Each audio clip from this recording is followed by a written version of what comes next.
cu cei mai influenți oameni de pe planetă, începând de la lideri de state până la, nu știu, președinta Băncii Mondiale și așa mai departe. S-a făcut acest Davos, pentru că a mai existat unul la începutul anului, în ianuarie, s-a făcut special pentru război.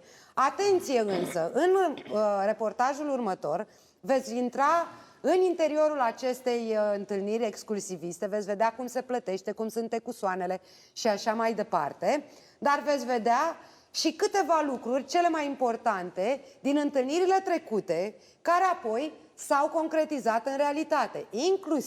Inclusiv, atenție, a fost prezisă pandemia de coronavirus.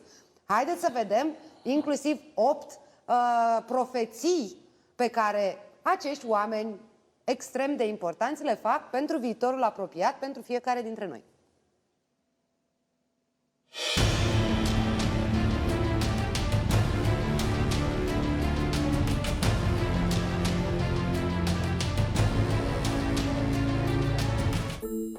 This is Davos, Switzerland. For 51 weeks of the year, it's a traditional resort town in the Alps. But for 1 week, it turns into the meeting place of some of the world's most powerful leaders. Every January, some of the biggest names in business and government come here for the annual meeting of the World Economic Forum. Think presidents and prime ministers, and business heavyweights. It's popular among celebrities too. So why do all these people come to the snowy Alps for a conference about the economy? Let me take you back nearly 5 decades to understand. It was 1971 when 450 participants from 31 countries gathered in Davos for the inaugural European Management Symposium. The meeting was called by this guy, a German professor named Klaus Schwab. Schwab wanted business leaders to brainstorm how Europe's major firms could be more competitive with their American counterparts. He said Davos, which was already a top holiday destination for Europe's elite, had all of the elements for hosting a productive working retreat for top CEOs. By 1974, the world was facing an oil crisis, the collapse of a fixed exchange rate system, and fallout from the Arab-Israeli war. The line between economics and politics was getting blurrier, so political leaders were invited to Davos for the first time. And by 1987, the institution had become so global that it changed its name to the World Economic Forum. Today, the World Economic Forum is an international nonprofit organization with about 600 employees. It's funded by some of the biggest companies in the world, and the price for membership isn't cheap, ranging from roughly $60,000 to $600,000. On top of that, some company CEOs have to pay an additional fee to participate in Davos. So it's not surprising the gathering has gotten a reputation as a place where rich, middle-aged, mostly men hang out. Badges are different colors, and since security is super tight, each color gives you access to a different part of the conference. But what everyone really wants is the white badge, which is your ticket to some of the most exclusive panels and events. And for many at Davos, the action doesn't happen on stage. It's about meetings behind closed doors and invite-only parties away from the main event. The World Economic Forum says it aims to address global challenges by bringing together the influential people who have the ability to make change. But lately, Davos has been a frequent target of populist anger on the left and right. Acuzații care au decurs și din faptul că din lucrurile care s-au discutat la întâlnirile precedente, subiecte controversate, unele s-au și întâmplat, cum ar fi o întâlnire de urgență în octombrie 2019 la New York, la care s-a făcut o simulare pentru o pandemie mondială cu un coronavirus, pentru ca totul să devină realitate 2 luni mai târziu, iar cei de la Forumul Economic Mondial se și laudă cu asta. 2020, the year that has really changed the world. It's a real revolution, and our life, the pattern of governing societies will be so much affected. Besides the fast-moving epidemic is the intentional epidemic, the bioterrorism, and that would not be anything like an Ebola. It would be it'd be in the flu type category.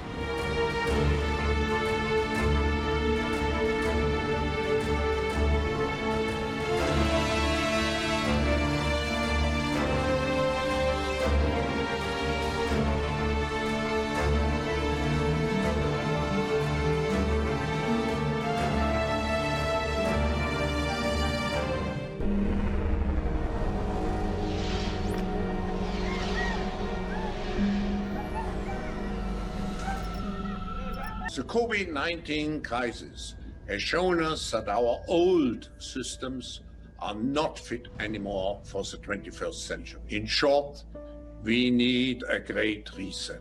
Iar măcar de la pandemie încoace, mulți se uită la întâlnirile acestor bogați și puternici ai lumii, la evenimentele Forumului Economic Mondial, pentru a afla ce altceva mai vor și ce ne-ar putea aștepta. Yeah. Things like gene editing. And you see, the difference of this fourth industrial revolution is it doesn't change what you are doing.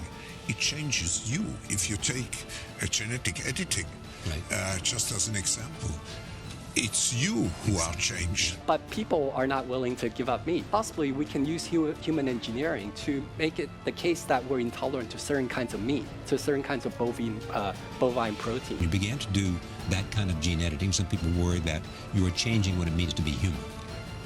That's the problem. We're going to start the When Humans Become Cyborg session. You know, I always want to be a cyborg. I just would like to highlight what you said about the European Chips Act, because it's an important step to create the physical brain for digitalization and to have it located to a certain extent in Europe. FDA approved the first electronic pill, if I can call it like that. So it is basically biological chip that it is in the tablet. And once you take the tablet and dissolves into your stomach, sends a signal that you took the tablet. So imagine the applications of that, compliance.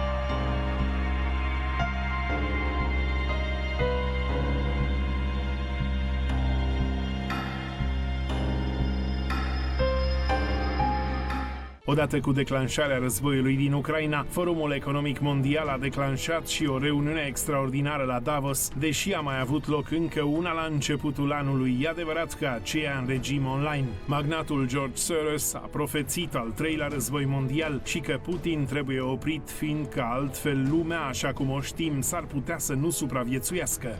Ukraine didn't come out of the blue. The world has been increasingly engaged in a struggle between two systems of governance that are diametrically opposed to each other: open society and closed society. That's why I say our civilization may not survive. Iar Henry Kissinger, omul care cu siguranță a marcat ordinea mondială așa cum o știm astăzi, stând alături de 4 președinți americani, 2 democrați și 2 republicani, dar și după ce nu a mai avut funcții publice în administrație, inclusiv având întâlniri și discuții timp de 15 ani cu Vladimir Putin, dar și cu președintele actual al Chinei, Xi Jinping, a iscat enervarea președintelui Zelensky după ce a declarat că Ucraina trebuie să facă niște concesii.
average incomes of the richest 10% and the poorest 50% has narrowed in recent years, it's a different story for the top 1%.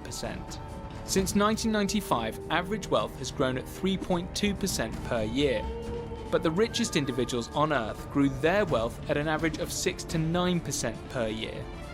A separate report found that the world's 2,755 billionaires added $5 trillion to their cumulative wealth in 2021. In the same year, the world's 10 richest people added more than $400 billion to their fortunes, with Tesla and SpaceX CEO Elon Musk gaining $121 billion. Iar un raport Oxfam arată pentru ultimele 24 de luni că mari câștigători sunt cei care au profitat din plin nu doar în domeniul medical, ci și de explozia prețurilor în piața energiei, dar și a produselor alimentare.